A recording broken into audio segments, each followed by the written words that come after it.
Pranava Greenwich, where the dream of luxury and nature truly comes home. Pranava Greenwich, a home full of love and dreams. రాష్ట్రంలో కూటమి అధికారంలోకి రావడానికి జనసేన కీలక పాత్ర పోషించింది. పార్టీ పురుడు పోసుకొని దాదాపు 10 ఏళ్లు గడిచిన తర్వాత ప్రభుత్వంలో భాగస్వామ్యమైంది. అధికారంలో లేనప్పుడు ప్రభుత్వ వ్యతిరేక కార్యక్రమాలతో చురుకుగా ముందుకు సాగింది. అలాంటి జనసేనకు ఉమ్మడి నెల్లూరు జిల్లాలో ఇప్పుడు నాయకత్వం కరువైంది. జిల్లాలో రథసారథి లేక జన సైనికులు దిక్కులు చూడాల్సి వస్తోందట. ఎన్నికల ముందు వరకు హడావుడి కనిపించిన ఆ పార్టీ ప్రస్తుతం జిల్లాలో ఉందా అనే దుస్థితికి చేరిందట. ఇది నెల్లూరు జిల్లా. ఎన్నికల పోరులో ప్రధాన పార్టీలకు మంచి మైలేజ్ ఇచ్చే జిల్లా. రాజకీయ ఉద్దండులకు పురుడునిచ్చిన నేల. జిల్లాలోని 10 మంది అసెంబ్లీ స్థానాలను ఒకే పార్టీకి కట్టబెట్టి అందలమెక్కిస్తుంటారు ఈ ఉమ్మడి జిల్లా ఓటర్లు. అలాంటి జిల్లాలో టీడీపీ క్లీన్ స్వీప్ చేయడంలో తన వంతు పాత్ర పోషించిన జన సైనికులు జిల్లా పార్టీ అధ్యక్షుడిగా నడిపించే నాయకుడు లేక ఎటూ పాలిపోని స్థితిలో ఉన్నారట. అసలే సంస్థాగతంగా అంతంత మాత్రంగా ఉన్న ఆ పార్టీ 2024 ఎన్నికల్లో కూటమి అధికారంలోకి వచ్చాక పటిష్టమవుతుందని అందరూ భావించారు. పొత్తుల లెక్కలు కలిసిరాక జనసేన ఉమ్మడి నెల్లూరు జిల్లా నుంచి ఒక్క స్థానంలో కూడా పోటీ చేయలేకపోయింది. పోనీ కూటమి ప్రభుత్వం వచ్చాక జనసేన పటిష్టమవుతుంది అనుకుంటే పటిష్టత సంగతేమో కానీ అసలు జిల్లాలో ఆ పార్టీ ఉందా అనే సందేహాలు వ్యక్తమయ్యే పరిస్థితి నెలకొందట. పార్టీని నడిపే రథసారథిని జిల్లాలో నియమించడంలో జనసేన పార్టీ అధిష్టానం తీవ్ర జాప్యం చేస్తుందన్న వాదన బలంగా వినిపిస్తోంది. జిల్లా పార్టీ అధ్యక్షుడు నియమించడానికి జరుగుతున్న జాప్యంలో అంతర్గత సమస్యలు ఏమైనా ఉన్నాయా అని చర్చ జరుగుతోంది. ఏదేమైనా ఎన్నికలు జరిగి 2 ఏళ్లు గడిచినా కూడా ఇప్పటికీ జనసేన పార్టీ జిల్లా అధ్యక్షుడిని నియమించడంలో విఫలమవుతుండడం ఆ పార్టీ వర్గాలను తీవ్ర నిరాశకు గురిచేస్తోందట.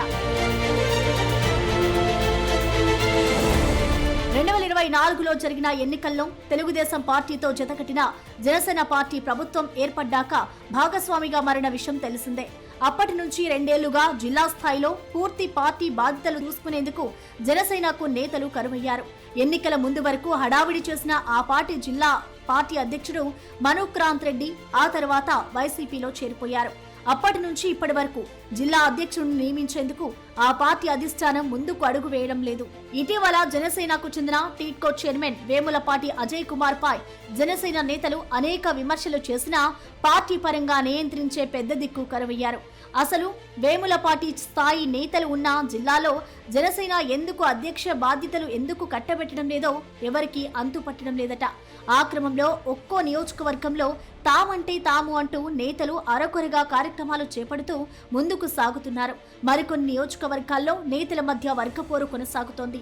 పార్టీ కార్యక్రమాలు నిర్వహించే విషయంలో కూడా వారి మధ్య సమన్వయం లేకుండా పోయింది. ఎవరికి వారే ఇన్ఛార్జీలమని చెప్పుకుంటూ కార్యక్రమాలు చేపడుతున్నారు.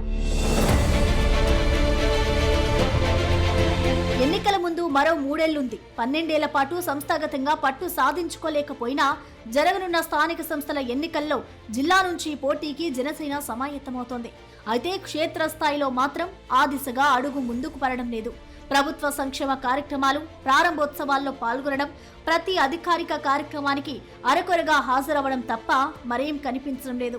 దీంతో పార్టీ క్యాడర్ నిరుత్సాహంలో ఉన్నట్లు ఆ పార్టీ నేతలే బాహటంగా చెప్పుకుంటున్నారు.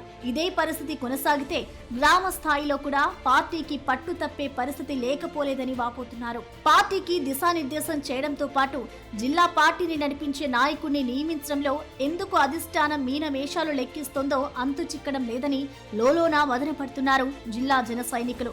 ఇకనైనా పార్టీ అధినేత జోక్యం చేసుకుని నెల్లూరు జిల్లాలో జనసేన పార్టీకి వైభవం కొనసాగేలా చొరవ తీసుకోవాలని వారు కోరుతున్నారు. చూద్దాం ఈసారి జరిగే పంచాయతీ ఎన్నికల్లో జనసేన లోటుపాట్లు సరిదిద్దుకుంటుందో లేదో.